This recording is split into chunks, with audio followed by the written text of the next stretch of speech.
Belcher here with my best doggy pal, Bosco.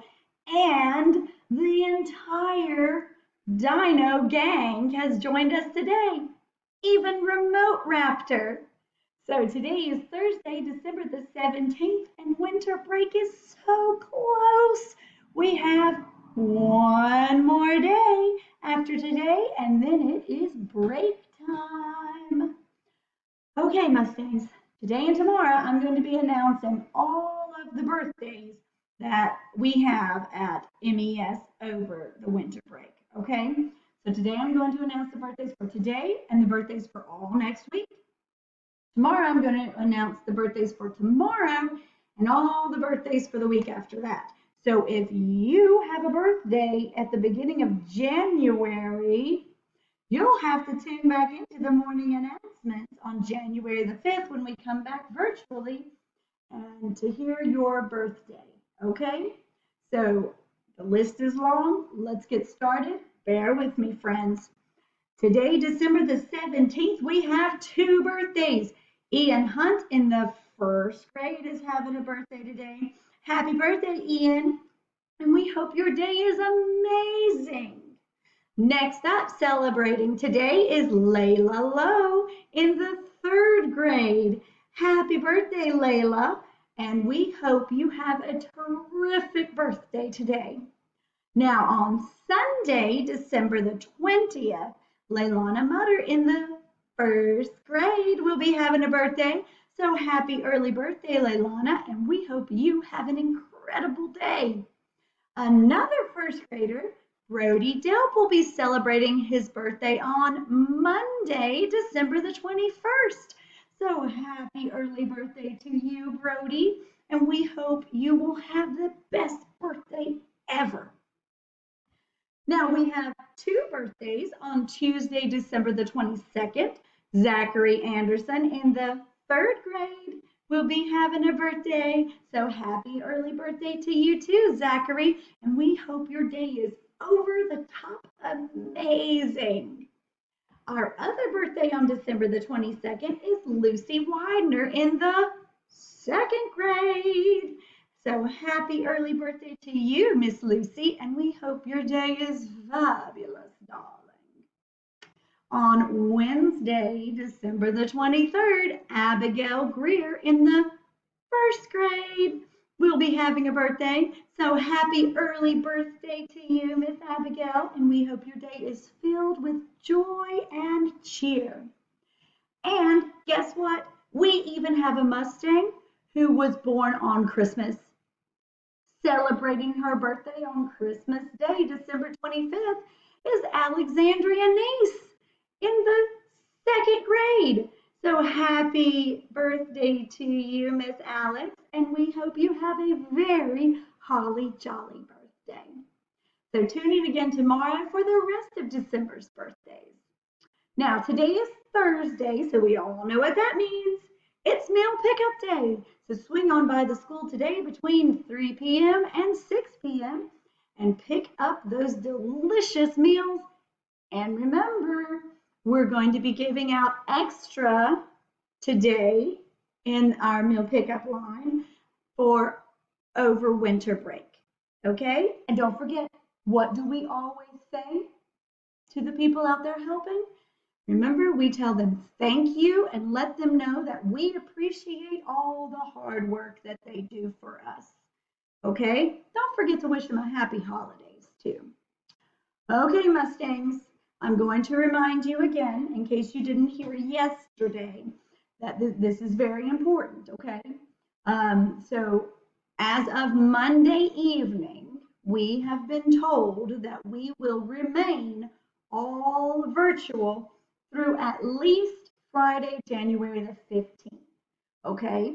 Now, that does not mean that school does not start back until January the 15th. We don't get a whole month's worth of winter break. We follow the school calendar just like if we were at school. So we will come back to school on December the 5th, which is a Tuesday. So on Tuesday, December the 5th, you need to make sure that you are logging on again, just like before. okay? And then the superintendent and the school board will take all the information that we have about how things are at that time, and we'll make a decision whether we're going to stay virtual a little longer or whether we can come back in person, okay? But remember, school starts back January the 5th virtually, okay? All right, Mustangs, it's that time again. It's time to check in with Bernard, our MES office elf, and see what he's been up to.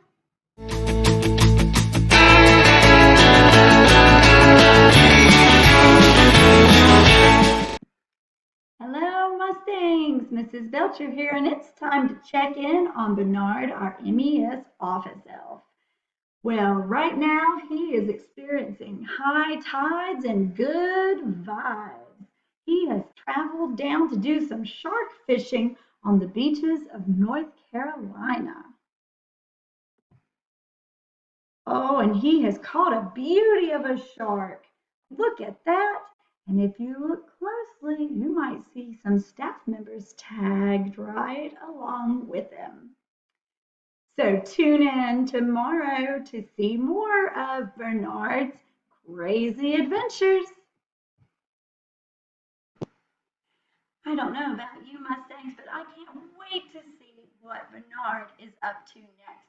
So make sure that you tune in tomorrow to see what kind of crazy antics have been going on in our office. I'm sure I'm going to miss him when he has to go back to the North Pole. So on Tuesday, we had a little review of our zones that we learned about earlier this year. Remember that? The green zone, the blue zone, the yellow zone, and the red zone.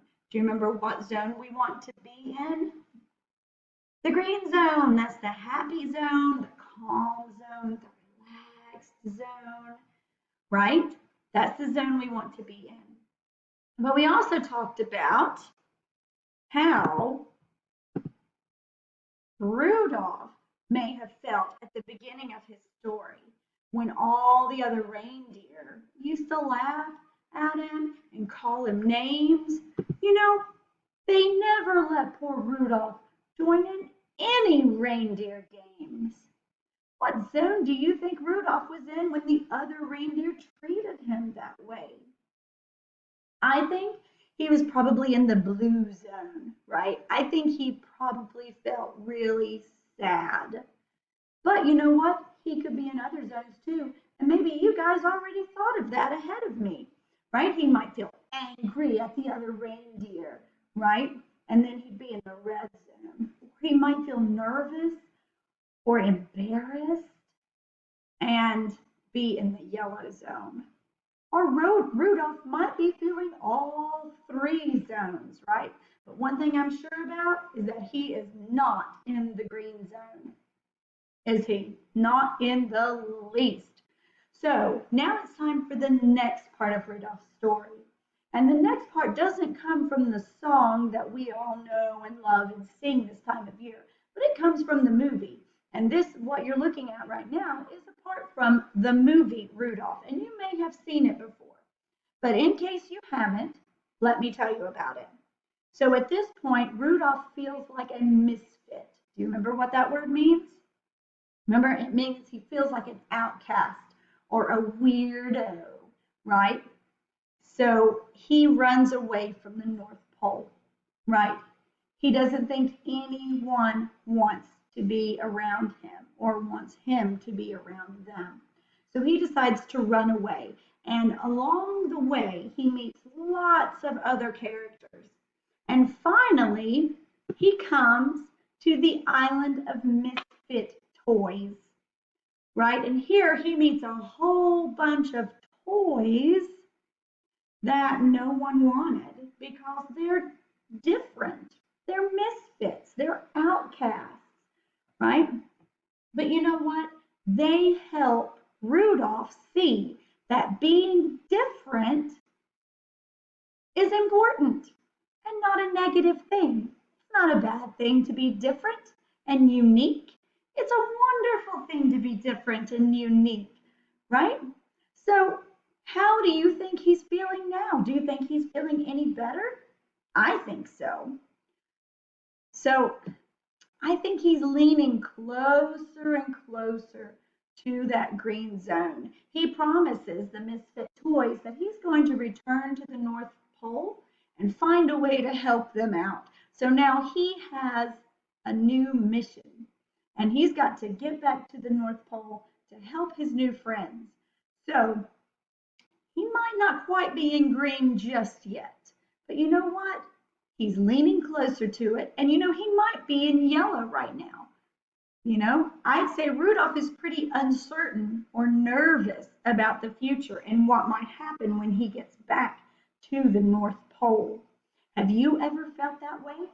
Like you don't know what's going to happen next and you're kind of scared or nervous? It doesn't feel very good, does it? Well, listen to me. Everybody needs to tune in tomorrow to see what happens when Rudolph returns to the North Pole and how he gets back into that green zone. And I think we all know what happens next. Do you? Well, tune in tomorrow and find out. Now, if everyone will please join me in the Pledge of Allegiance. I pledge allegiance to the flag